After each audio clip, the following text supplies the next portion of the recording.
Audio check, audio check.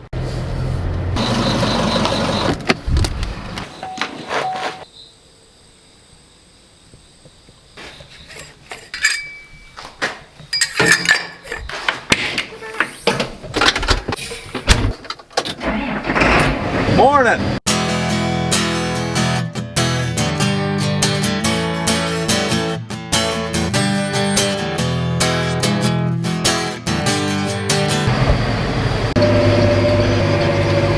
Alright guys, welcome back to the channel. So, wife and I just got back from our anniversary trip. We ended up going to Hawaii. We went to Oahu and Maui. I always get the names mixed up. But anyways, and while I was going, the new Batwing showed up. So, I'm going to call this thing a bush hog more than likely at some point in this video, because that's what I've always called our big mower. The one we had before, it was a Rhino, and I still called it a bush hog. Right now I'm just adjusting the depth. It's a little too shallow, so take one of these bands off of here. Put this down before I pinch my finger. But yeah, we have a Woods BW1550. So if I'm not mistaken, this is like the medium duty bush hog.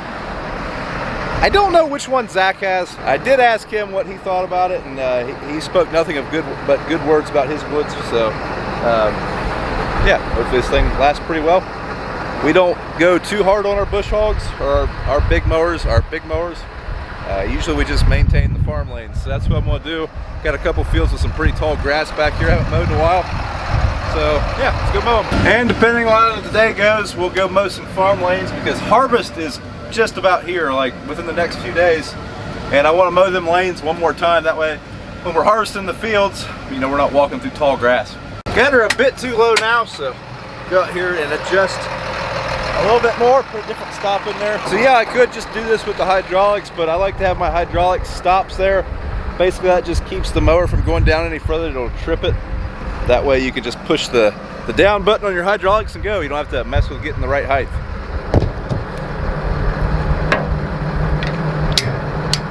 So these are two different widths. This is the one we took off. This one's a little bit smaller, so we'll put it on there and see how it goes. I mean, right now we're mowing about like a lawnmower. I mean, we're actually mowing lower than I mow with my lawnmower, which it looks nice, but the problem is, being 15 feet, see like right here, we started to dig in with our skids up front. We don't want to do that. Yeah, we started digging in right here. Now it'll happen eventually, but it shouldn't happen on ground that level. Let's try this again. Yep, that's about perfect, I think. So our chains are just touching the ground. Yeah, that should work good. We're gonna try it anyways. We'll go with it. Okay, let's go raid the refrigerator. I'm thirsty. Haven't seen Squishy in a while either.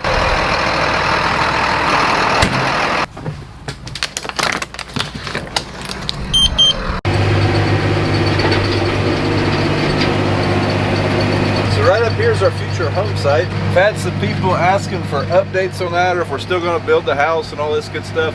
We are. Lumber prices have actually dropped quite a bit. They're just pretty much where they were before COVID now. So we do still intend on building the house. Just kind of hit some paperwork snags. So hopefully we will have all that ironed out here in the next couple weeks before harvest starts. And definitely not going to be in it by Christmas, but hopefully before next planting. That's kind of my goal. Okay, so we're mowing this field here. This is our food plot that, well, we never planted it this year. My cousin had corn in here last year, just for the purpose of hunting over. And this year, nothing's in there. Oh well, good time to try out the new mower. Speaking of new, check out this shirt. So this is our new shirt we're offering in the merch store. Links in the description, farmfocus.com. But yeah, the Silver Legend shirt. So it's got a silhouette of a S97 or S98, the new Gleaner series combine, whichever one you prefer it to be. And yeah, the slogan Silver Legends. Instead of Silver Cedars, we got Silver Legends here, because in my family, our Gleaner combines growing up were legends. I don't know how many stories I heard of Dad's N5 growing up, so to me it's a legend. But yeah, check it out. Should be available when this video goes live in the merch store.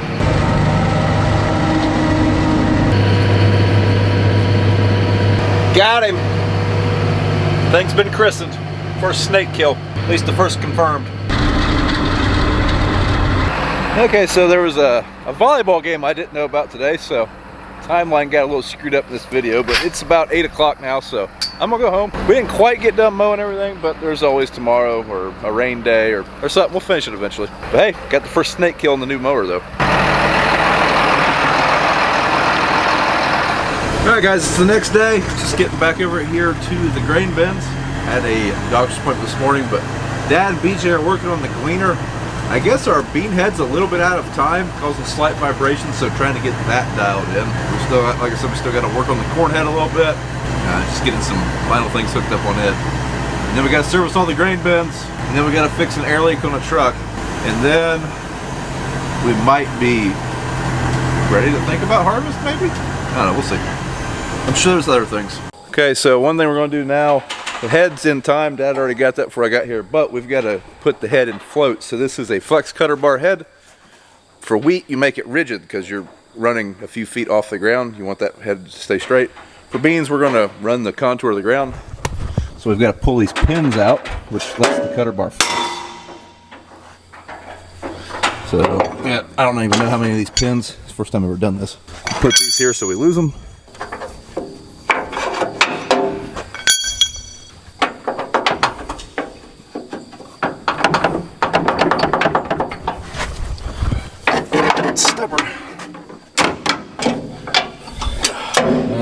Piece of wire on it. That's what I thought some of them did. There's one back in there.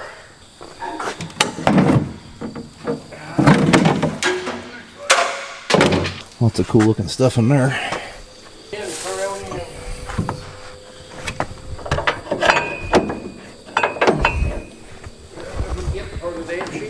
How's the shield come off her? It looks like 2 turns. I could have made that just a little bit shallower and it would have popped right off. Okay, so we get in there and adjust our cutter bar pressure. Our head should be good to float. Got all the pins out of it. She's timed up. Should be good to go. One question for all the gleaner people out there. Where are you guys mounting your toolboxes? Because the toolbox that comes with the gleaner, this little cubby hole, it ain't much. And I don't know where to even hang one on this thing.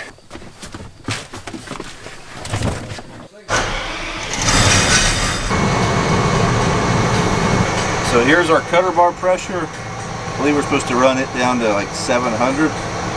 Kind of drooping a lot over there and not much right here though. So I don't know if we got another pin we didn't see. You say cheese? Yeah. You say cheese? Cheese. You say cheese? No. Oh. Cheese. I don't think he says cheese. That's easy. No idea. So for some reason right now our center section on this head's not flexing. You can see we got a nice sag in the cutter bar. That's what we want all the way across there. So we're going to back it out, move the head around a little bit. We're going to start it, make sure everything's running okay. But yeah, for some reason the center of this head's not flexing. I'm sure it's something that we're not doing right, but...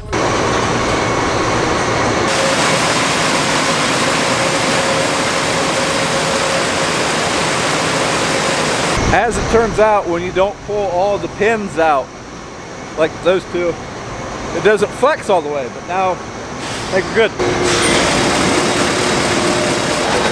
Oh yeah. Air coming through the tubes, good. Everything's spinning, good. So the other day, someone asked in a live stream if we still had the 9410R. She's still here. She's healthy. Just hasn't been getting used. But BJ's going to take it down and turbo till the rye fields that we did. We never did put any turnips in them. 1 and 2 just didn't get them in time. So BJ's going to go down there and turbo till that stuff up. And we're going to see if any volunteer rye comes up. If nothing comes up, we'll plant something in there this winter or this spring or fall. Something in there this fall. But Dad and I found a gauge that was loose, just kind of hanging off the Draper head here. I don't know if it was not installed from the factory or what, but we got to get it put somewhere. I think it goes in these 2 holes. It was just kind of hanging down in there, and I guess we got lucky we never crushed it. But it's our PSI gauge, I think, for our cutter bar. Probably not going to be the most visible, but at least it's not hanging down anymore. Don't really know where that thing goes. There's two holes right here. The only problem is we don't have enough hose to reach them.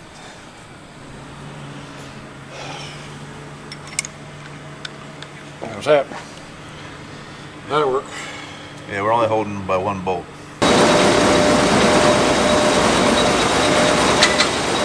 Alright, so this head is good to go.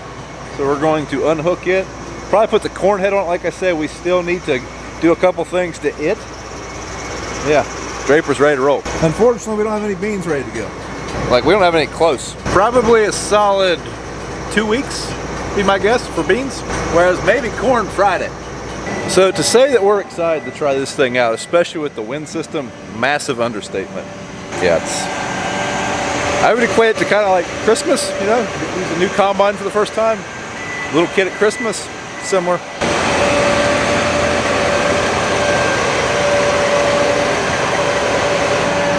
I see signs of a landscaper.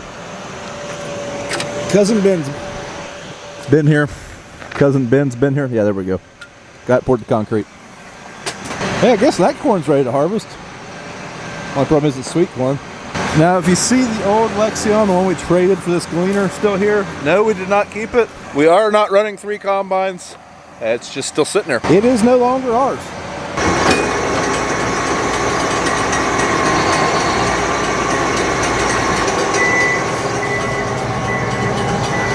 First unhook in a few months, so we won't give him too much crap on that. Once we unhook, I always strap the head on just so whenever you pull in here to grab it, when you're in a hurry, it's ready to go.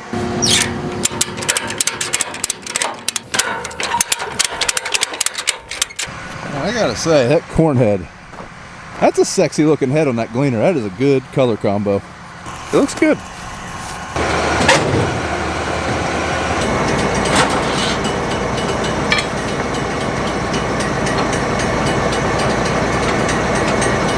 So we have a header cart for this head, but since it's a folder, we almost never use it. It's actually got that old cat head right there on it that we sold at an auction. Guy just has it come and got it, a local neighbor. That's actually the header cart we will use for this head if we ever move it very far. But we don't have anything real far away, so we haven't used it in a while.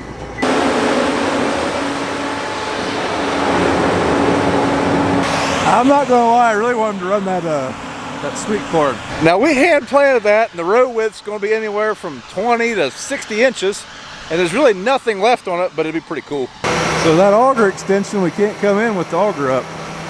A little bit too tall. So if you missed it, we put a 3-foot extension on there because the Gleaner auger, the way, the geometry of it, it was just really close with a 40-foot head dumping on a grain cart on the go. But with that extension, we should be good to go.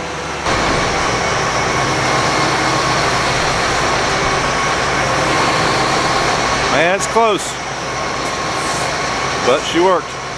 So Dad and I are gonna go ahead and switch this thing over for corn. Now, the last time we did this on camera, we messed up, put the wrong pulley on, or the pulley on backwards.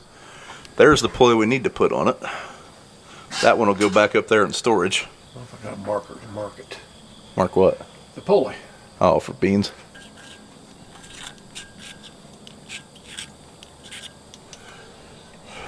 Just for the record, Dad's the one that taught me how to write. What's wrong with that? Got the signatures of doctors. Yes, sir. Only problem is neither one of us are doctors. Get the wrench, golden wrench. So this is said golden wrench. Oop, heard a working word. First of many. 8 metric. So Dad and I have only changed this combine over one time, so we're still a little rusty on the switchover process. Right now we're playing Hunt the Magic Socket. You remember how we got this belt? Yeah, they're cool.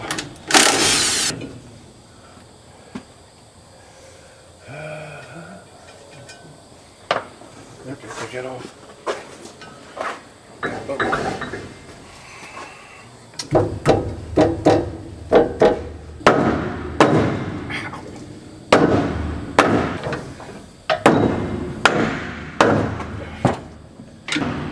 got it. I got it. I think it's on. I'll put that pulley back. I think Capello done messed up here. Huh? Shit. talking about the stand that won't go up all the way. It hits the frame. There's the hole we needed in. So I guess we're just gonna take it out. That side the same way? This one goes. Huh. So we got our feeder house speed adjusted. All that's good. Now we're taking a cover or two off the rotor. Need any tools to do that, or they come off pretty easy? 9/16. It's probably metric, but Dad is convinced this combine takes standard sizes for some reason.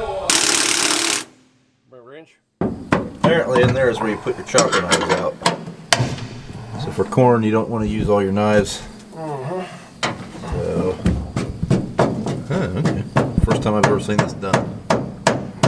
Oh, it's even got a little name on there for you: corn, soybeans, and wheat. Right. Apparently we had it in the wheat setting. Right. Or small grains, I believe it says. Yep. So there's a couple grease fittings around the combine that aren't hit by the auto greaser. So we have a auto lube system right in there. But the ones that aren't touched by that, we're going to go ahead and grease those while we're thinking about it. Of course, we ran out of grease as soon as we hit the first one.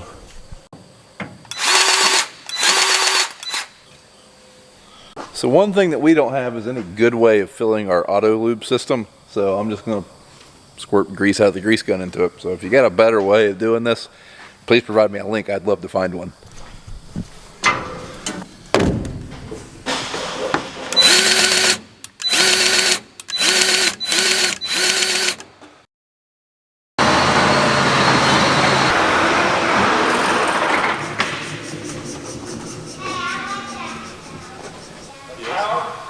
Are you okay?